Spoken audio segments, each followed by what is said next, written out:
Well, hello there, beautiful souls. This is Vicky, and I am going to talk about psychometry this week. Thank you for listening to Intuition Your First Sense, where everything in life leads to intuition, and intuition leads to everything in life. I really believe that intuition drives success in our personal lives and in our business lives and our spiritual lives. It's just like that. It all comes around to that. Love, of course, being the gasoline, but intuition is the vehicle in which that we can travel through all these areas of our lives and have a really good stinking time. So psychometry, this one's been on the books to do for quite a while, and it just hadn't rolled around yet. And this week I thought, let's do this because it's a fun subject. It's one that I really believe that everybody is experiencing, but may not know that they're experiencing. Again, one of those things that have been touted as an intuitive ability that only certain people have, but that's completely bunk. So psychometry is the ability or the natural connection of reading an object's life path or its history and where it's been, what it's encountered, what is the frequency within the vibration of it. So being able to read that energy that exists in all things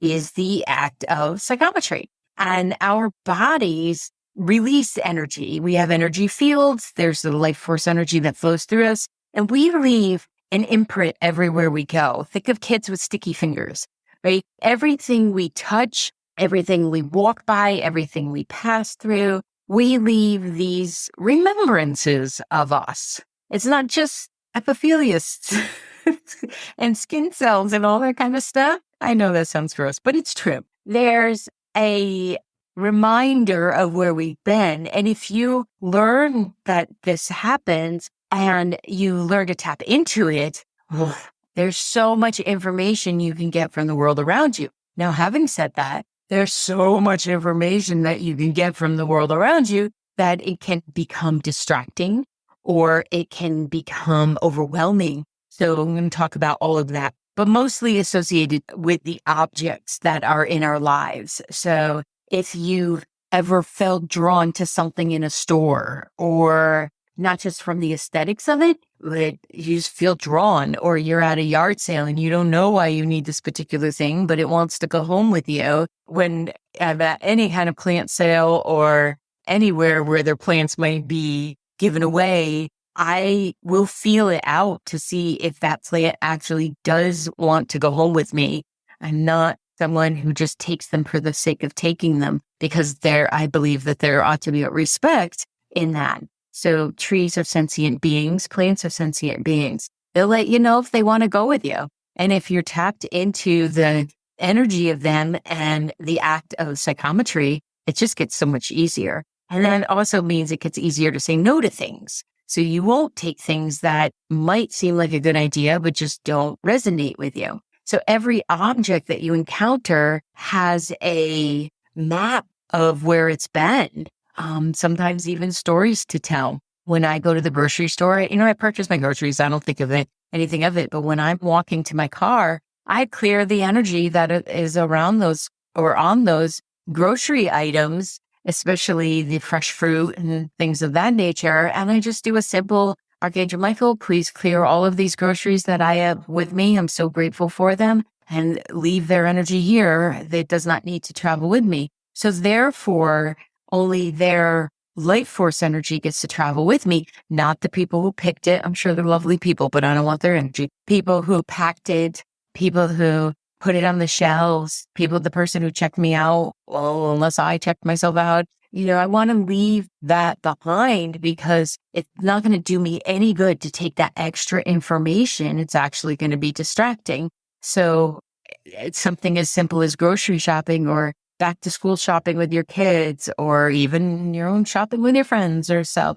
You want to clear these items because they all have a history, and you don't know if someone's had a bad day, if they resent their job, or if, the warehouse isn't run well and there's a lot of anger that's going into the product.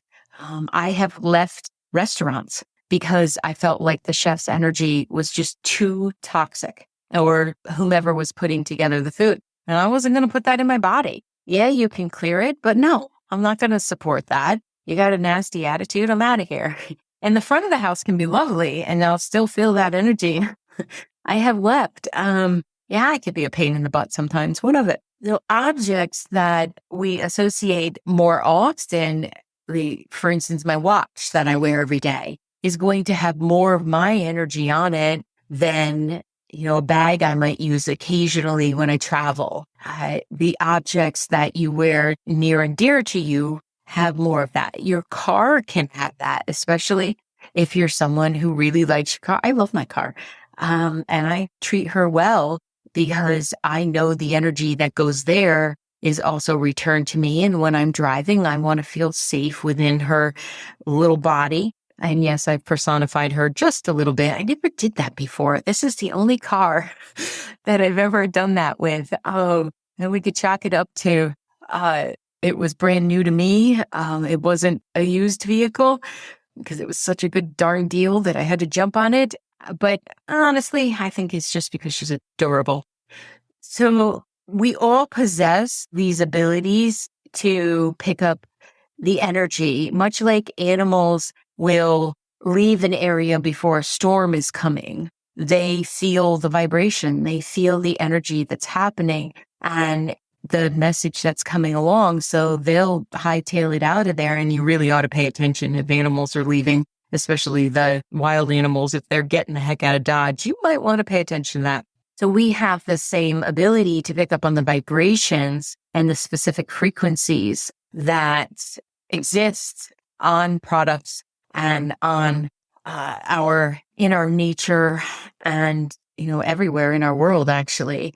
To learn the process of psychometry, it takes quieting your own mind, having the information that is sensed or received from the object be like it's telling a story. It's telling you about its travels, and it's reflecting to you whether it may be a good fit or not. If you're someone who loves thrift shops or secondhand stores, or what are they calling them now, retro, so they can charge more money for it. But objects like that, think about it. If you're buying the clothing that somebody else wore, you are taking that energy with you. Now go ahead and do it. I love thrift shops.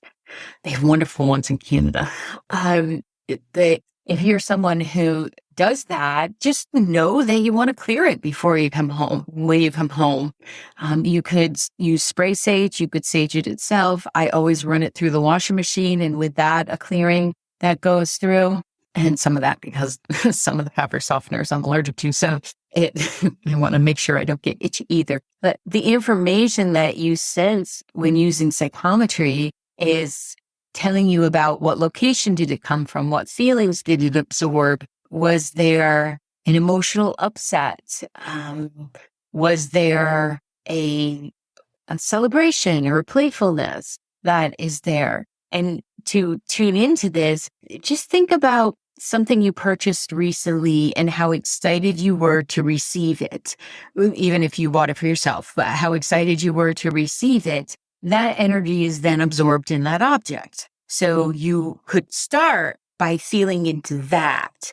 Like, oh, I felt so excited related to this object. Yes, I know it's a shopper's high and all of that, but that still gets translated. And you tap into the feeling or the message that's coming off of it, much like when you see pavement and it's really hot outside and it has those waves coming off of it. That's what's coming off of all of our stuff. And for some of us to be in a room that's very cluttered can feel incredibly anxiety producing, and it can feel like there's a extra force field that's vibrating, and it is, and vice versa. Some people are comforted by all their stuff, but I would venture to say that they've invested some of their energy in their stuff, and that then brings a comfort to them. A long, long time ago, I used to work with people who hoarded. And for me, I used my ability to use psychometry the minute I walked into that house, I would find the object that had the loudest voice, that was yelling to me so loud that it became almost physically visible to me, even if we hadn't entered the room yet. And that to me always became the object I had to help the person release first, because it was like unplugging a bathtub. Once you did that, the next step was a little bit easier because there was so much energy and usually grief or something along those lines attached to that item, a desperation or a lack attached to that item. Now, until we released that, we were not going to make any progress. It just was not going to happen. And then it wasn't up to me to tell anyone to get rid of anything. It was up to me to connect what they were feeling, a lack within themselves that they were then collecting or hoarding all of these things. And it worked every time. And that it might be the third microwave from the top, because yes, that happens. It could be the 42nd box of tea that they had. It might be the 10th ferret that they adopted, thinking they're helping the world, but they're actually creating a more stressful situation for the animals that are there.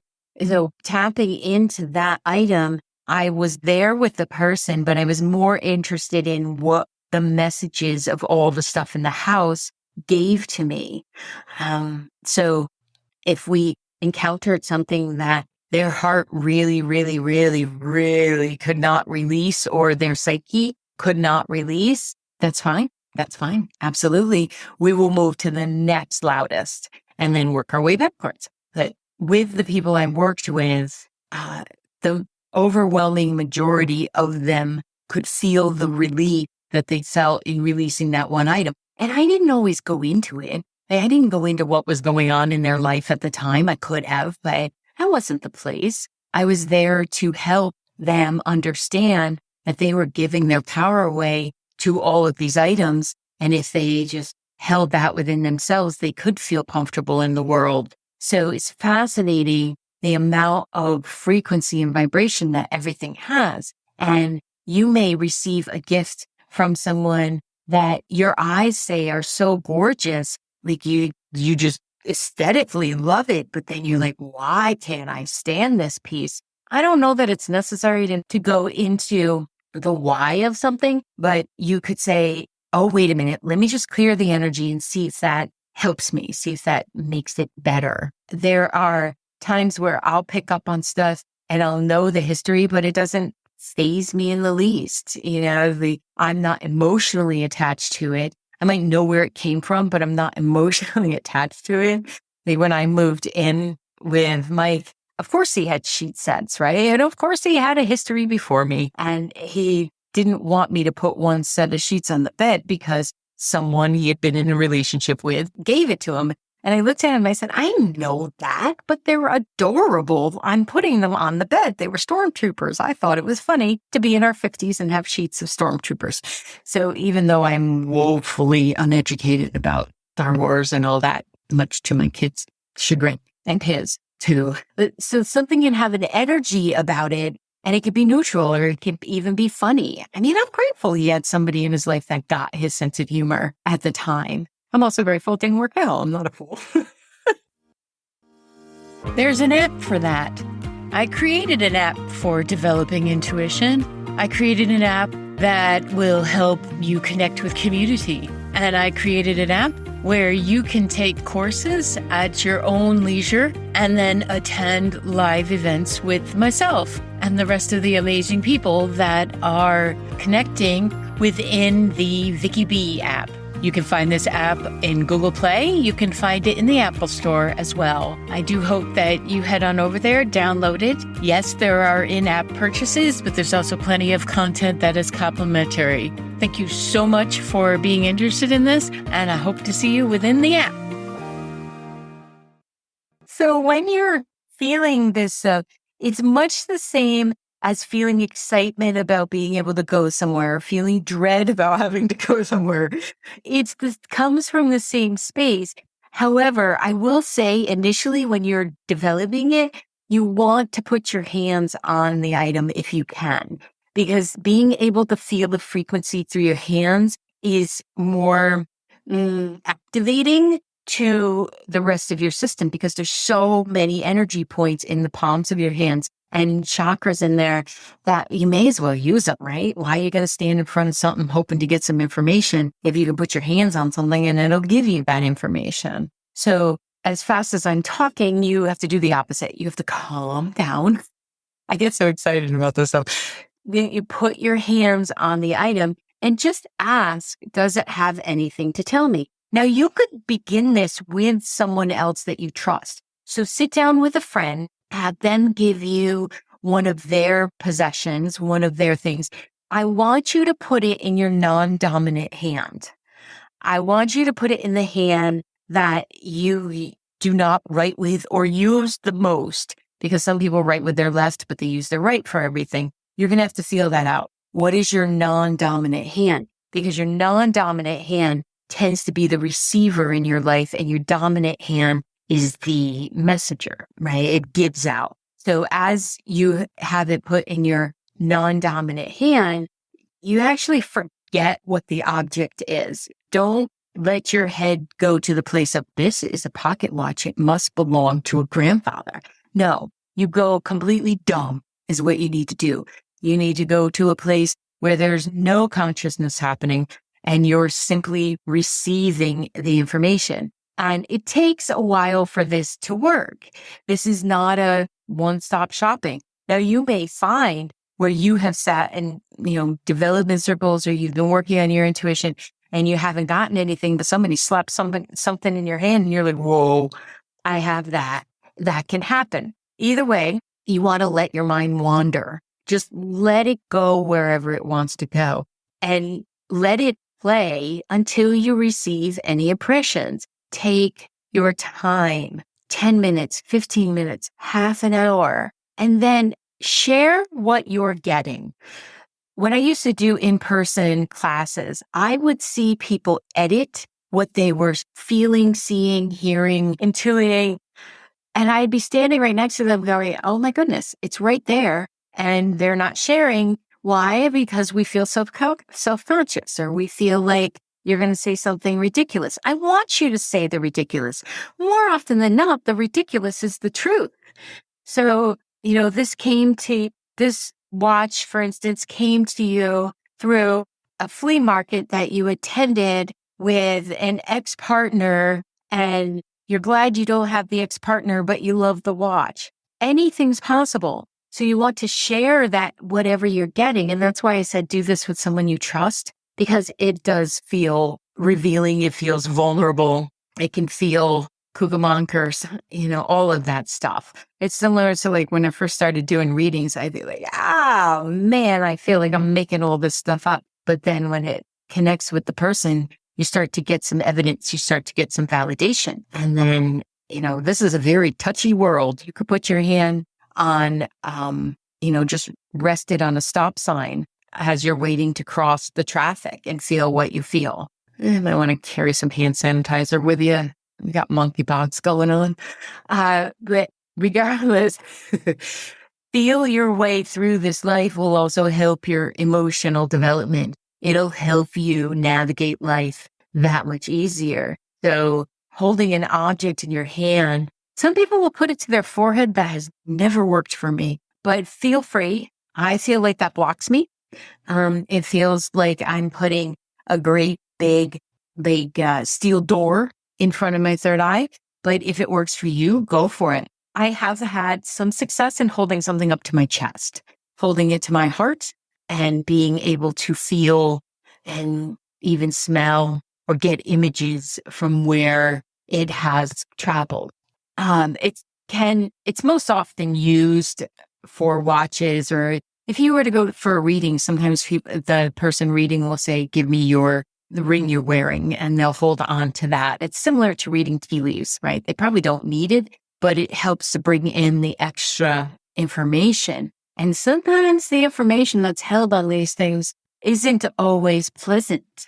I once cleared a house for someone because they were having a lot of problems in their marriage. And I asked them, have you ever cleared your house? That does help with the sage. And they said no. So I offered to do it for them. And we wandered around the house. And then I got to the basement door because I'm not picky about how I clear. I just want the energy to go. You do not need to go clockwise. You do not have to start at the lowest, go to the highest, start at the highest, go to the lowest. Don't worry about that. You do need to open doors and windows to let the energy go out. But I was clearing the house for them. And I remember being in the basement and feeling this just horrific sadness come over me. And then in addition to the sadness, I had anger. I was vacillating between the two. And then I'm looking around at both people in the couple there. Both of them were present. So I was looking between them and I'm like, whoa, she's picking up on the sadness. He's picking up on the anger. And they're just tossing it back and forth like one of those beach balls at the baseball games. And I stood next to that table for a good 15 minutes it took me to clear. And I asked them not to say anything while I was clearing, even if they knew where the table was from. I didn't want to know. I wanted to just clear everything off and then give them my impressions. And I said to them, this table came over from Germany. There is just so much sadness in this. And it was during the 40s and Holocaust and all that information. And there was such an anger about who got the table within the family. Now, this table was left in the house when they purchased the house. So they just left it there as a laundry table. And so we couldn't even know if that was true. And then afterwards, they did some research on it and they found out it was true. And I will say right now, it doesn't matter to me if the story's true, as long as the energy goes. So big things can have objects too. Houses. When Wayne moved into our house in Pittsfield, I would not let him move anything in until I cleared the energy. And then it took me a while to clear the yard. It took a long time to clear the energy off the property. And it wasn't the land so much, but the land was holding the energy. It was what happened across the land. So homes can hold things. We've been looking for property, and actually by the time this podcast rolls out, we'll have hopefully closed. Don't know just yet, but on a property. But so we had been looking for months beforehand, and we walked in one house, and I loved that house. Even though my logical eye was set, my physical eyes were saying, I don't love the layout of this dining room kitchen. And that's important to us because we both cook. So it's important. But I'm like, let me just look at the rest of the house. So we go walk around the house. It was done very well, but there was so much love in that house. And we're in the driveway. Mike says to me, you love this house, don't you? And I said, I do, but I'm going to have to drive away. We're going to have to move at least a mile away for me to be able to tell, do I love this house because I love it for us? Or do I love this house because there's so much love in this house? And then when I drove away, we weren't even a quarter mile down the road. And I said to him, this isn't it. This isn't our house. This is not where I see us or where it feels like it resonated with him either. And I'm like, but that was so cool to feel all that love in there. He laughs. He believes me, but it's not quite there on all. So, but, conversely, this house that came up, the phone was ringing one night and, there's so many telemarketers. Usually we just let it go to voicemail. And I said to him, you need to pick that up. And he did. He picked up the thing, and it was someone who he worked with put him in touch with this house, and it was the owner of the house. And then when we went to look at it, I was pretty convinced before we got there, but I also didn't want to be swayed by that feeling. You don't want to go the other way, right? Like you're feeling, again, so much love in this house, wonderful family, the yard's amazing. It has almost everything on our list, but we can put a hot tub in. That's no problem. Which we didn't even know we wanted one until we were walking around the property. And I said, this would be a lovely place for a hot tub. So now that's on the list. But anyway, the energy that's there, I felt going in. So I got that beforehand. Why? Because I've practiced this psychometry for 21 years. So you can get there where the impressions that you get from a space or an object or even an opportunity. Should I take this class? Is it in my best interest to move to this town? It's all psychometry. And then once you have that, you can do a couple things with it. Like the table, I released all that energy because it's a great table. They should still use it for folding laundry. And they had a bunch of little kids. There's a lot of laundry involved. So you could clear it and return the object to its original vibration by releasing the memories that are in it. And, vice versa, you can embrace the memories that's in it and allow it to live with you. If so, I have some pieces that I picked up at tag sales that I can feel the impishness of the previous owner. And I didn't want that released. I wanted to giggle every time I looked at it. It's this ridiculous frog that's just adorable. And yes, well, not everybody finds it adorable. I find it adorable. Some people are like, that's hideous. I think it's adorable. Anywho, you can release the memories, the energy, if it's something that you just want to be at neutral. And I would really, like I said earlier, recommend that when buying groceries, when buying stuff from a thrift shop, that if you're purchasing a home or a car or any of that, you get to decide whether you want to release the memories that are there or continue with the story of this object that's had many lifetimes. That's why I love repurposing. I love taking items that were something different and giving them a new form because I know they appreciate it. And you can have psychometry with the trees. Often when we're hiking, I don't touch every tree, obviously, but there will be some trees that I just pat. And, Mike sometimes acknowledges that. But mostly I'm doing it because I can feel the energy come off the tree and I need to do it. Like I need to make that connection. So as you go through your life for the next few days, weeks, whenever you're listening to this, as you go through, start feeling your way through life and maybe have it be less heady, less all up in the brain space, and be curious about items. And then be curious about your own response to the items. Like, why do you want to take that home? Why is that something that is calling to you? And what is calling to you? Feel into that. This will take practice. It will take stepping out of the brain that wants to tell its own story about an item. This is not about convincing yourself to purchase something. Oh, it felt so lovely, I had to take it home. Nope, you still have free will. Don't become a hoarder because you like the energy of things. You can leave them where they are and still appreciate the energy of it. I hope this has given you a new perspective of what it's like to operate in our world and a hope of an appreciation. Because when you look at everything with its own life force, with its own energy, rather than becoming overwhelming, this place, this world, this universe that we're in becomes so amazing and playful, and everything has a message. You don't have to receive those messages all day long, but you stop thinking that there's the drudgery of life and it becomes the joyfulness of it. Thank you. And I wish you the best of days, months, years, lifetimes. And I will see you in the next episode. Thank you for listening to Intuition, Your First Sense. As always, please like and subscribe to this podcast wherever you are listening to it. Leave a review and take a minute to share it with a friend. You can find me all across social media at Coach Vicki Baird, and you can book a virtual session with me from wherever you are in the world at vickibaird.com/booking. That's VICKIBAIRD.com/booking. Thank you again and see you on the next episode.